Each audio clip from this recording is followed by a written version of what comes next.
नमस्कार मैत्रिणींनो, रोशनी simple kitchen मध्ये तुमचं स्वागत आहे। तर ह्या आधी आपण भरलेली चिंबोरी पाहिली होती, तर आज मी बिना भरलेली म्हणजे अगदी साध्या सोप्या पद्धतीने मस्त आगरी कोळी पद्धतीची मी चिंबोरी दाखवणार आहे। तर मी या मच्छी मार्केटमधून चिंबोरी घेतल्या आणि त्याच मच्छी वाळणीकडनं मी साफ करून घेतल्यात आणि तुम्ही पाहू शकता मला छोट्याच भेटलेल्या आहेत, पण अगदी आपण खूप छान लागतात चवीला। तर मी अशा प्रकारे सर्व घाण वगैरे साफ करून 2 ते 3 वेळा स्वच्छ पाण्याने धुवून घेतले। तर चला तर मग पटकन आपण आपल्या रेसिपीला सुरुवात करूया।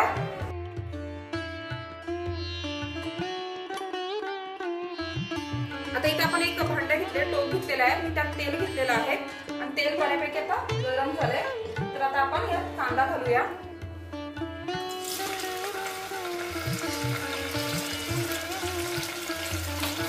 आणि कांदा आपल्याला गुलाबी रंगावरती व्यवस्थित परतून घ्यायचा आहे।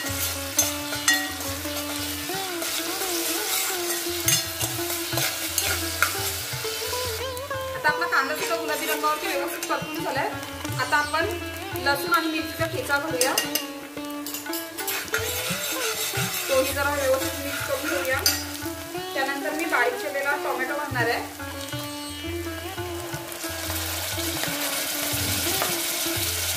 आणि त्या टोमॅटो घातले म्हणून यात आपण थोडं मीठ घालूया, म्हणजे जेणेकरून आपला टोमॅटो पटकन नरम होऊन जाईल।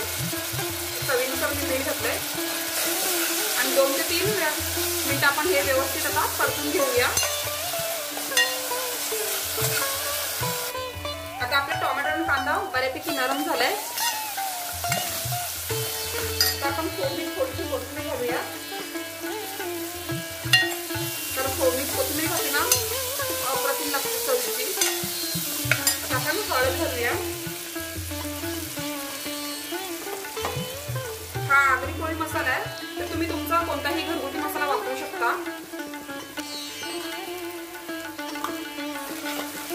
तर मसाले ना व्यवस्थित तेलावर आपल्याला परतून घ्यायचे होते। अगदी खूप झटपट होते, खूप छान लागते ही पण चिंबोरीचं कालवण हे। आता आपले मसाले सुद्धा व्यवस्थित परतून झाले। आता आपण आपल्या ह्यात चिंबोऱ्या घालूया।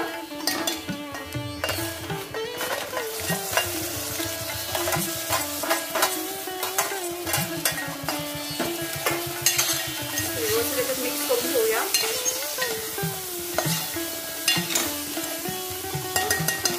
आता मी पाणी घालते, तुम्हाला कितपत रस्सा हवा आहे त्या हिशोबाने तुम्ही पाणी घालू शकता। आता माझी गॅसची फ्लेम फास्टच आहे, तर आपल्याला एक उकळी काढायची आहे आणि उकळी काढल्यानंतर आपण गॅसची फ्लेम स्लो करून 10 मिनिटं व्यवस्थित ह्या चिंबोऱ्या शिजून देणार आहोत आपण। तर आता आपण 10 मिनिटं वाट पाहूया। चला तर आपण आपली आता चिंबोरी पाहूया। 10 मिनिटं झालेली आहे। वा, तुम्ही पाहू शकता किती सुरेख झाले। आता आपण या चिंचेचा कोळ टाकूया। तुमच्याकडे चिंच नसेल तर तुम्ही कोकम सुद्धा घालू शकता। आणि आपलं कांद्याने खोबऱ्याचं वाटण घालणार आहे मी, सुकं खोबरं व्यवस्थित मिक्स करूया आता हे।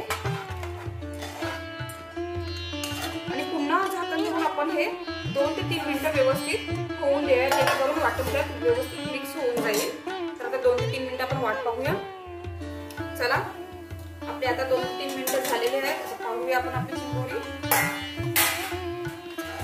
तुम्ही पाहू शकता आपला रस्सा पण किती छान झालेला आहे। तर आता आपली चिंबोरी झालेली आहे। मी आता गॅसची फ्लेम बंद करते आणि वरून आपण थोडीशी कोथिंबीर घालूया।